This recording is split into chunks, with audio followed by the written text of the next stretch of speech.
खबर ये है कि भारत में एयर ट्रेन स्टार्ट होने लगी है। हमने बात की थी ना वो एयर टैक्सी की, अब एयर ट्रेन स्टार्ट हो रही है। अगर पाकिस्तान की बात करें तो 1947 में जो रेलवे सिस्टम पाकिस्तान को मिला वही सेम रेलवे सिस्टम इंडिया को मिला। जो ट्रेन पाकिस्तान को मिली वही सेम ट्रेन इंडिया को मिली। जो ट्रैक पाकिस्तान को मिले वही सेम ट्रैक इंडिया को मिले। लेकिन क्या वजह है कि आज इंडिया का रेलवे सिस्टम दुनिया के टॉप 10 रेलवे सिस्टम में से है, जबकि पाकिस्तान की बात करें तो पाकिस्तान का रेलवे सिस्टम दिन ब दिन खसारे में जा रहा है। लेकिन जो एयर ट्रेन की आप बात कर रहे हैं वो दुनिया के जितने भी डेवलप्ड कंट्रीज हैं वहां पर एयर ट्रेन काफी कंट्रीज ऐसे हैं जहां पर मौजूद है। यही वजह है कि इंडिया ने भी अपने कंट्री में ये एयर ट्रेन लाने का फैसला किया है। खावर साहब, ऐसा मंसूबा जिस पर चाइनीज ने मजाक उड़ाया? ये इलेक्शन कैंपेन के दौरान मुस्लिम लीग नून ने एक ख्वाब बेचा था लोगों को कि जब हम गवर्नमेंट में आएंगे तो मुल्क के अंदर बुलेट ट्रेन लेके आए चलाएंगे पूरे मुल्क के अंदर, खैबर से लेके कराची तक। अब नेशनल असम्बली के अंदर ख्वाजा साद फीक जो रेलवे के मिनिस्टर हैं वो बता रहे थे कि जब मैंने उनसे चाइनीज़ को ये कहा कि जी हमने एक बुलेट ट्रेन बनानी है तो वो हम पे हंसे। उन्होंने कहा कि जी आप जो 160 जो मील फीसद वो मील पर जो है वो चलाने वाली ट्रेन है उसी को आप बुलेट ट्रेन समझें और उसी पे इत्तेफाक करें।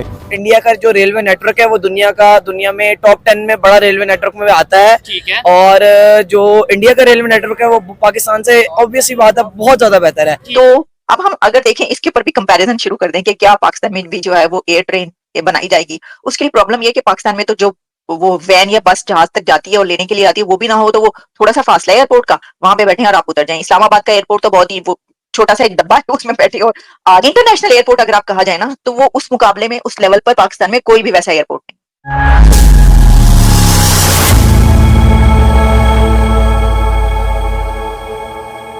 नमस्कार दोस्तों, दिल्ली एयरपोर्ट पर आने वाले समय में भारत की पहली एयर ट्रेन चलेगी। बता दें कि राजधानी दिल्ली का इंदिरा गांधी इंटरनेशनल एयरपोर्ट देश ही नहीं बल्कि दुनिया भर के सबसे व्यस्त और बड़े एयरपोर्ट में से एक है।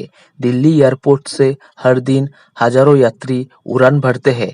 इनमें बड़ी संख्या में वो इंटरनेशनल पैसेंजर भी होते हैं जिनकी कनेक्टिंग फ्लाइट होती है या फिर वो एयरपोर्ट के टर्मिनल 1 पर पहुंचकर फिर टर्मिनल 2 या 3 पर जाने के लिए सड़क मार्ग का इस्तेमाल करते हैं। लेकिन आने वाले समय में एयर ट्रेन के माध्यम से यात्री एक टर्मिनल से दूसरे टर्मिनल तक बहुत आसानी से जा सकते हैं। एयर ट्रेन की शुरुआत होने के बाद से ही हवाई यात्री बिना जाम में फंसे कुछ ही मिनट में टर्मिनल 3 एवं टर्मिनल 2 तक पहुंच सकते हैं। इस एयर ट्रेन के रूट की कुल लंबाई 7.7 किलोमीटर होगी और ये महज 4 स्टेप टर्मिनल 1, 2, 3 एरोसिटी और कार्गो सिटी पर रुकेगी। जानकारी के मुताबिक इस प्रोजेक्ट को साल 2027 के अंत तक पूरा करने का लक्ष्य निर्धारित किया गया है। इस प्रोजेक्ट के लिए टेंडर भी जारी कर दिया गया है और संभावना है कि आगामी अक्टूबर-नवंबर तक टेंडर के लिए बिडिंग प्रोसेस भी शुरू हो जाएगी। इस पूरे प्रोजेक्ट की कुल लागत करीब 2000 करोड़ रुपए बताई जा रही है। भारत में आने वाले सालों में सबसे पहली एयर ट्रेन दिल्ली एयरपोर्ट पर चलेगी। बता दी कि दुनिया भर के कई देशों में अभी भी एयर ट्रेन चलती है जिसमें चीन, न्यूयॉर्क, जापान समेत कई देशों का नाम शामिल है। जानकारी के मुताबिक भारत में शुरू होने वाले एयर ट्रेन या तो पिलर और शेल्फ के सहारे हवा में चलने वाले मानो रेल होगी या फिर जमीन पर चलने वाली automatic people mover air train हो सकती है। चलिए दोस्तों, इसी पर आगे पाकिस्तानी मीडिया के रिएक्शन देखते हैं। भारत में एयर ट्रेन स्टार्ट होने लगी है। हमने बात की थी ना वो एयर टैक्सी की, अब एयर ट्रेन स्टार्ट हो रही है। इंडिया ने अब एयर ट्रेन चलाने का प्लान कर लिया है, यानी अब भारत में एयर ट्रेन चलेगी। लेकिन जो एयर ट्रेन की हम बात कर रहे हैं वो दुनिया के जितने भी डेवलप्ड कंट्रीज हैं वहां पर एयर ट्रेन काफी कंट्रीज ऐसे हैं जहां पर मौजूद है। यही वजह है कि इंडिया ने भी अपने कंट्री में ये एयर ट्रेन लाने का फैसला किया है।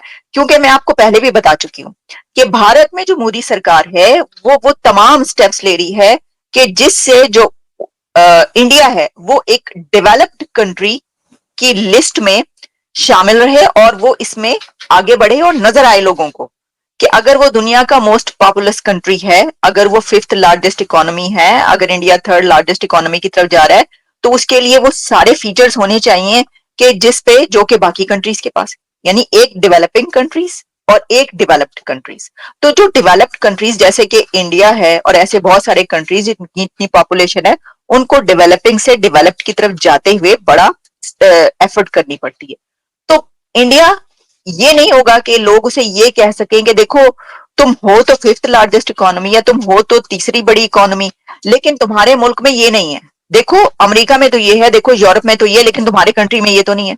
तो वो सारे स्टेप्स लिए जा रहे हैं और इसके लिए हमने आपको यानी 3D बिल्डिंग से लेकर 3D प्रिंटिंग बिल्डिंग और क्या क्या मतलब जो कुछ हुआ अभी तक वो सब बताया। अब ये वाला स्टेप भी लिया जा रहा है। पाकिस्तान की बात करें तो पाकिस्तान का रेलवे सिस्टम दिन ब दिन खसारे में जा रहा है, बल्कि बहुत से ऐसे सिटीज हैं जहां पे रेलवे स्टेशन को ही खत्म कर दिया गया है, जहां से वहां नीचे से ट्रैक ही उखाड़ के ले जा चुके हैं लोग। मुझे बताएं इंडिया के रेलवे सिस्टम और पाकिस्तान के रेलवे सिस्टम में 2024 में क्या फर्क है? इंडिया का जो रेलवे सिस्टम है ऑब्वियस सी बात है वो फार बेटर है, और इंडिया का जो रेलवे नेटवर्क है वो दुनिया में टॉप 10 में बड़ा रेलवे नेटवर्क में आता है। ठीक है। और जो इंडिया का रेलवे नेटवर्क है वो पाकिस्तान से ऑब्वियस सी बात है बहुत ज्यादा बेहतर है।